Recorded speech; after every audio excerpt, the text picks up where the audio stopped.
আসসালামু আলাইকুম প্রিয় বন্ধুরা, সবাই কেমন আছেন? আশা করি সবাই ভালো আছেন। বন্ধুরা দেখুন, শহীদ আব্দুল হাদীর জানাজার নামাজ সম্পন্ন এবং তার দাফন সম্পন্ন হচ্ছে, দাফন করতেছে, যেটা আপনারা আমার এই স্ক্রিনের মাধ্যমে দেখতে পারতেছেন।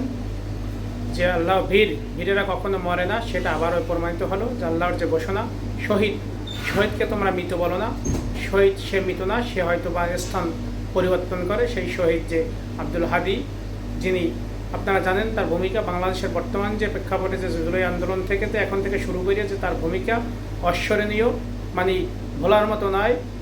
আপনার যে আব্দুল হাদীর যে ভূমিকা, যে গণতন্ত্র মঞ্চের যে মুখপাত্র বলেন আপনারা, যে যে আন্দোলন সংগ্রামের সে সম্মুখসারী ছিল, যার যে কিছু সে মারা যাবে মনে হয় যে এরকম বলেই যে কিছু যে কথা তারগুলো সেগুলো হচ্ছে চিরজীবন, যতদিন বাঙালি জাতি থাকবে ততদিন তার কথাগুলো হৃদয়ের মাঝখানে গেঁথে থাকবে বা গেঁথে রবে।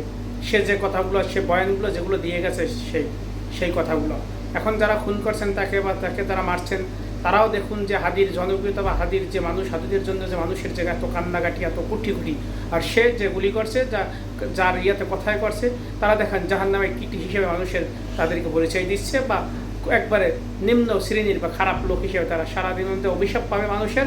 তারপর সে কিন্তু নিজে এখন অপরাধী ভাবতে আছে। আপনি যান তার অন্তরের খবর লান, সে কিন্তু অপরাধী ভাবতে আছে, কেন আমি শুধু কিছু টাকার জন্য আমি কেন করলাম।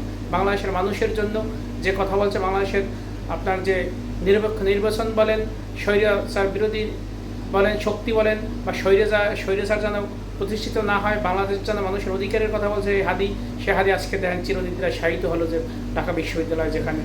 আপনারা দোয়া করবেন বন্ধুরা, সবাই আমরাও দোয়া করবো আল্লাহ সুবহানাহু ওয়া তাআলা যেন হাদীকে জান্নাতের উচ্চ মাকাম দান করে, যেহেতু আল্লাহর ঘোষণা, সেই ঘোষণা হিসেবে আমরা যতটুকু জানি সে শহীদ, বাকিটা আল্লাহই জানে, ভালো জানে। আল্লাহর উপরে ভরসা, আল্লাহকে তারপর আমরা দোয়া করবো সবাই মিলিয়ে, হাদীকে যেন আল্লাহ জান্নাতের উচ্চ মাকাম যেন দান করে আল্লাহ সুবহানাহু ওয়া তাআলা। সবাই আমাদের দোয়া যেন আল্লাহ, লক্ষ লক্ষ লোকের, কোটি কোটি লোকের দোয়া অবশ্যই কবুল করবে আল্লাহ সুবহানাহু ওয়া তাআলা। তো বন্ধুরা, ভালো থাকবেন, সুস্থ থাকবেন, দেশের জন্য এরকম হাদী হয়ে বাঁচার জন্য চেষ্টা করেন। এরকম মুনাফিক বা মির্জাফর বা এরকম দেশের বিরুদ্ধে, ষড়যন্ত্রের বিরুদ্ধে যারা সোচ্চার ছিল, তাদেরকে যে ধ্বংস করা মারা হচ্ছে, কিন্তু সেই খাতায় নাম লেখাইন না, হাদীর খাতায় নাম লেখান, হাদী হন সবাই। ভালো থাকবেন, সুস্থ থাকবেন।